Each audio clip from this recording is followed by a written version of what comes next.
And that's a thing we have not been able to do with like any blaster, and XShot finally gives it to us.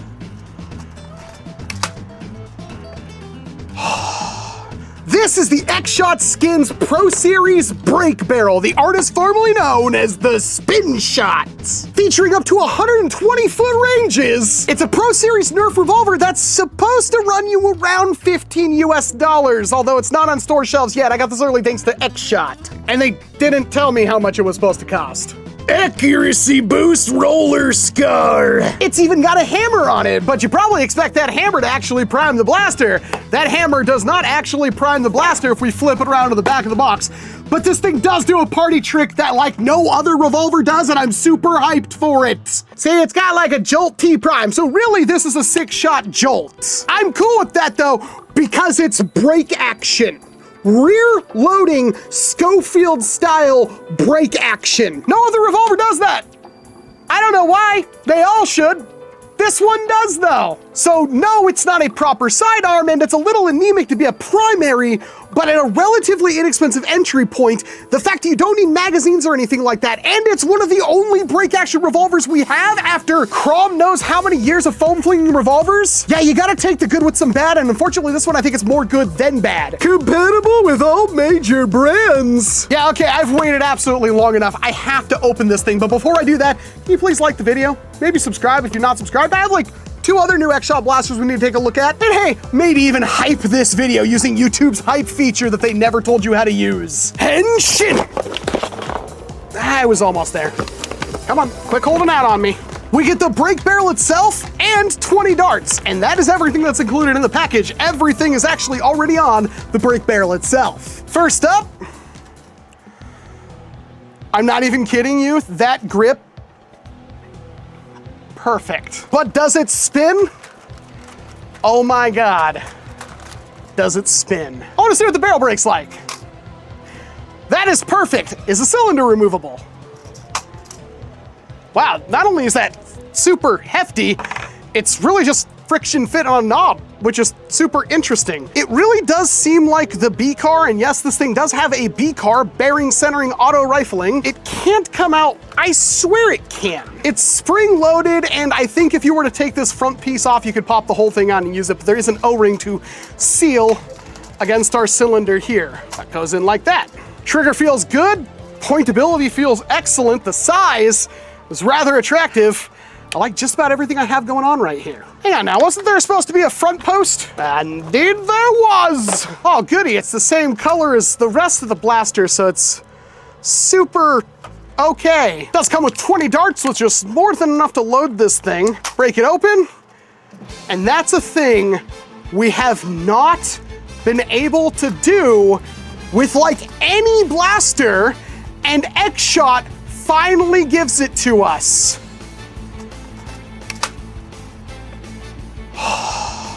I'm sure 3D designers will be really quick for this, but speed loaders, obviously, for this thing. That being said, it does have this, which means it's a Jolt style prime. That was interesting. It's got a little bit of force to it, but it is super light. Am I supposed to push that back up? No.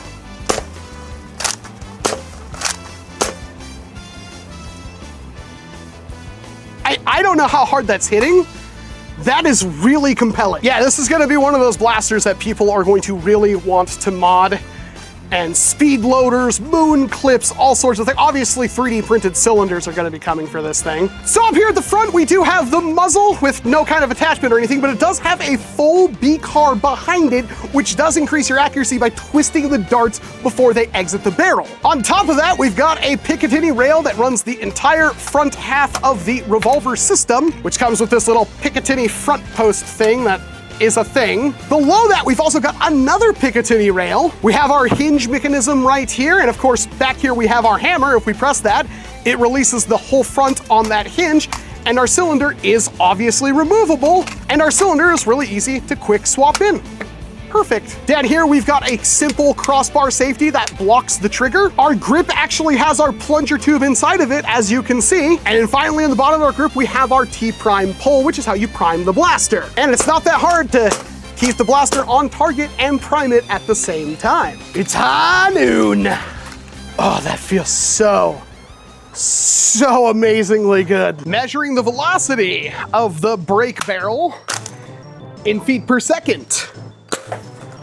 112, 114, 109, 110, duplicate 110, 115, 116, 105, 116, 115. Those are some of the lowest numbers we've ever gotten out of a Pro Series blaster. Accuracy testing, low velocity, and the fact that this thing has got not the greatest precision aiming. I'll do my best. 60, not great, not terrible. And one more run just to make sure that wasn't a fluke. I'd say most of those missed shots are me. It's actually incredibly difficult for me to precisely aim with this thing.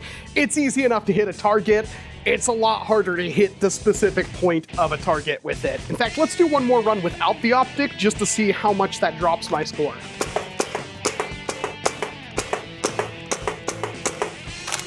I felt more accurate after the first couple of shots without actually using sights or anything, just shooting by feeling. And I think that's what this blaster is gonna be the best for. It's really pointable, and I think you can get scarily good with it. Well, it's that point of the video. Time to open this thing and see exactly what could possibly be done with it in terms of upgrade and modability.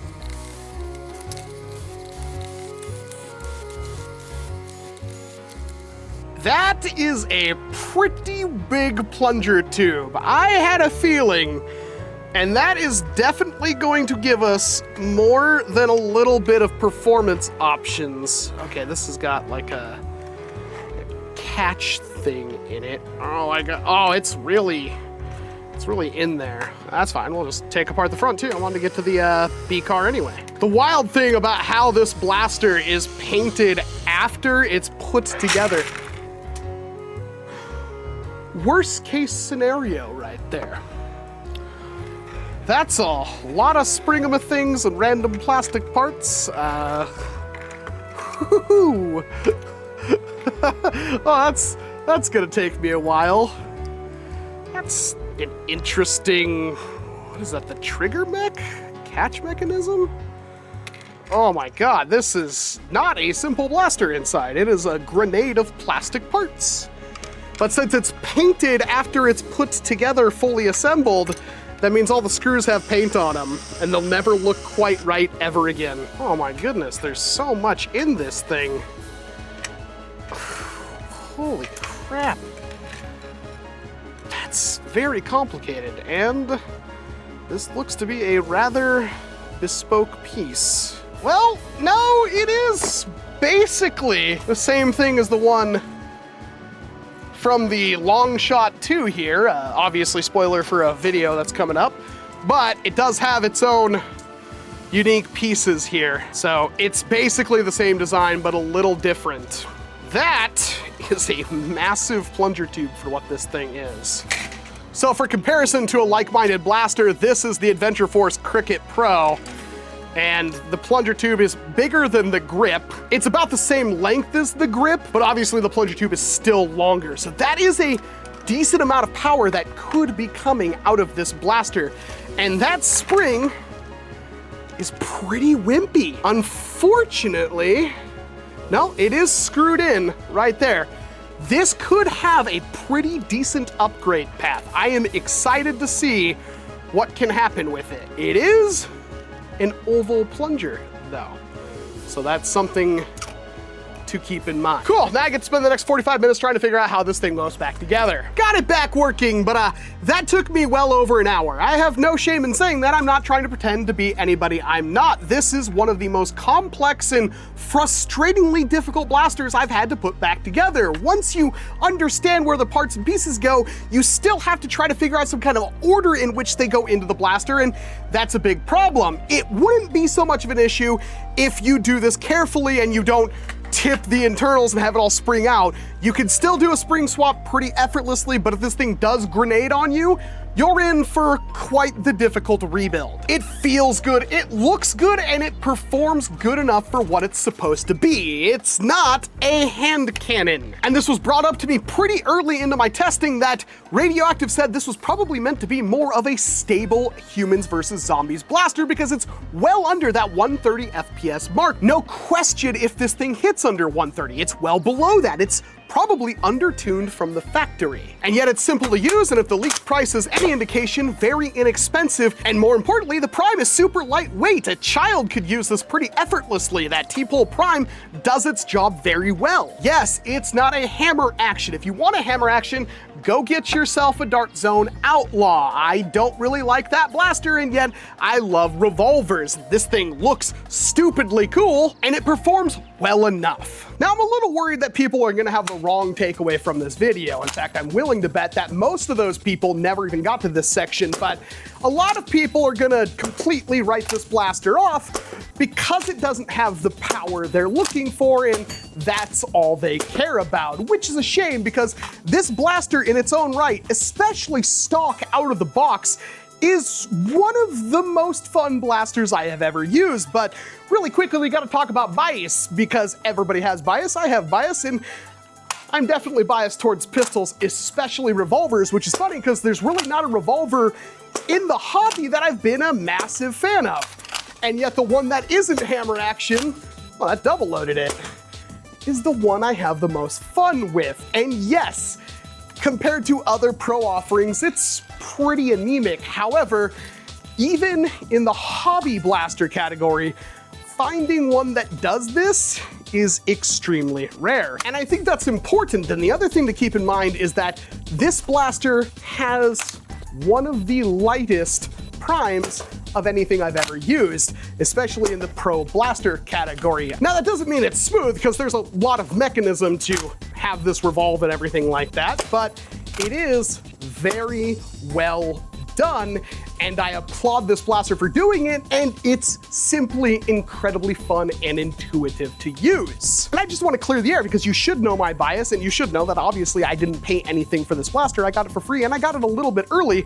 That being said, this follows through with everything I like in a foam dart blaster, with the only exception being, I wish this thing hit harder. And that's the last part of this entire video, is that I think this blaster has an upgrade path. In fact, I think it has a lot of upgrade potential, much akin to things like the NERF Rival Pilot, the Fate, the Knockout, those kinds of blasters that were cannibalized and turned into things they never should have been. I think this is the next step in that. A relatively inexpensive blaster that out of box is perfectly serviceable and has some obvious upgrade potential. And let's not forget, the cylinders offer you multiple different ways to use them. You can of course just swap out entire cylinders if you happen to get some spares, but you can also rear load them, which again is an incredibly rare thing to get with a blaster like this. And I felt like I just needed to clear the air on this because, yeah, I love this thing. This is some of the most fun I've had with a stock product in foam flinging in a very, very long time, and I love the fact that it's inexpensive and I would use it every single chance I got. So I've landed on giving the XShot Pro Series Break Barrel a solid 4 out of 5. As long as that price point does hit that sub $15, this is a recommendation that's very easy to give. Anybody who's into foam flinging is going to have a good time with this blaster. There are some cons. The power level is quite frankly well under what I would expect from a Pro Series blaster. The other thing I don't like about this is the B car. It's not that it doesn't work or anything like that, but it is definitely proprietary to this blaster, which means if you're buying this thing for the B car, which these things usually cost $10, $15, $20, $50, $100, depending on what ones you get on their own, yeah, this is not gonna do it for you. And if you are hesitant because of that low performance when it comes to velocity, and there's nothing wrong with that if that's your deal, well, just wait to see what can be done with spring upgrades and stuff. I'm already thinking of what I can do with it, and there are a lot more talented people than me that are gonna wind up getting their hands on this thing. But even then, as it is, I think it's an utterly fantastic blaster. I really, really like it. And here's hoping in the future we can get a little bit more out of it. I just want like 170s.